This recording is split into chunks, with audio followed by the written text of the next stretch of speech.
Steve Melewski from MASNsports.com does a fabulous job covering the Orioles minor leagues, and it looks like some of the minor league teams are getting off to a pretty good start for the Birds. Nice to have a lot of wins to talk about. On the farm, Tom, the Orioles have that going right now.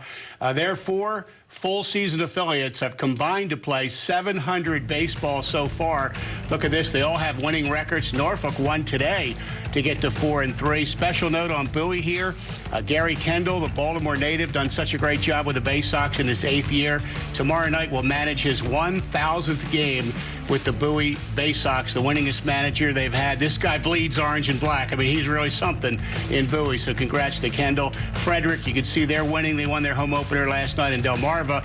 Tom, that's the best start they've ever had. They've been playing since 1996. Now, Delmarva's starters appear to be pretty much on target here to start the season, huh? It's not bad. It's a star-studded young rotation they've got going there at Delmarva, and the numbers they put up are tremendous.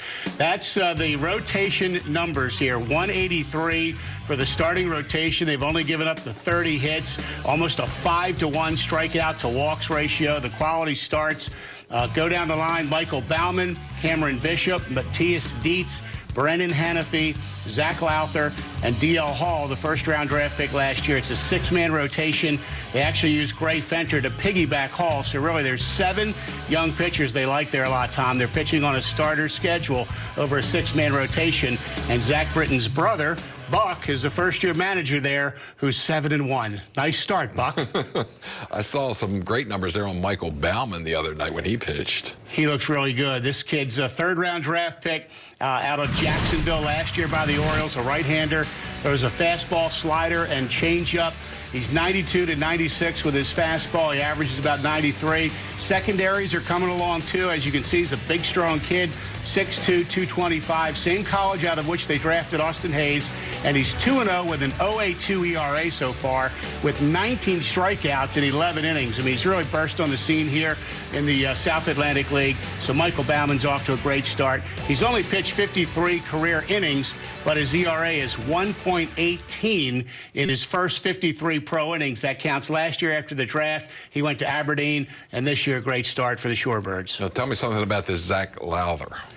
He's pitching pretty well, too. Who isn't at Delmarva, right? But Zach Lowther's a left-hander out of Xavier. He was drafted number 74 overall last year, Tom. He doesn't throw that hard. I mean, he's 87 to 92, averages 89-90, but a plus curve and a plus change. And this left-hander gets a lot of strikeouts. You can see he's got a little deception there. He hides the ball from the hitter till the last minute. He led the Big East Conference in strikeouts. He led the Cape Cod League one summer in strikeouts, and he fanned 13 in 6 no-hit innings in his Delmarva debut the other night. Fastball, curve, changeup, real good delivery. And so Zach Lowther is off to a great start. These are college pitchers, Baumann and Lowther, drafted last year. So potentially they could move fast. Maybe they won't be long for Delmarva, but so far, so very good. Lowther seems like he's a pretty big person, huh? Yeah, they both got good size. So you like that in a starter. You know, that helps for durability. These kids are smart. I mean, Delmarva's been hitting well and pitching well, Tom. They got us 5'8" second baseman, Kervin Mesquite.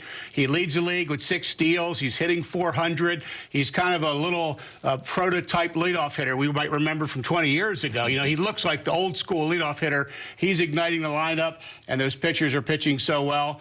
And so the Shorebirds are off to a great start. Now, you had a trip to Bowie recently. Now, tell us a little about Austin Hayes. I did. Austin Hayes, it's interesting, Tom. He is, he's kind of, I would call it, he's putting polish on his offensive game. And by that, I mean the Orioles have asked him to take the aggressiveness he has as a hitter and channel it a little better. He needs to probably chase fewer pitches. We saw in his brief call to the major leagues last year that aggressiveness he has as a hitter. They took advantage of him a little bit. Major league hitters will get a hitter to chase. So he's looking to hone that in a little bit. We know Austin Hayes has all the skills, all the power. He hit 32 home runs. So he's putting a little polish on his offensive game here. He wants to improve his plate discipline, improve his pitch recognition, chase fewer pitches next time he gets to Baltimore.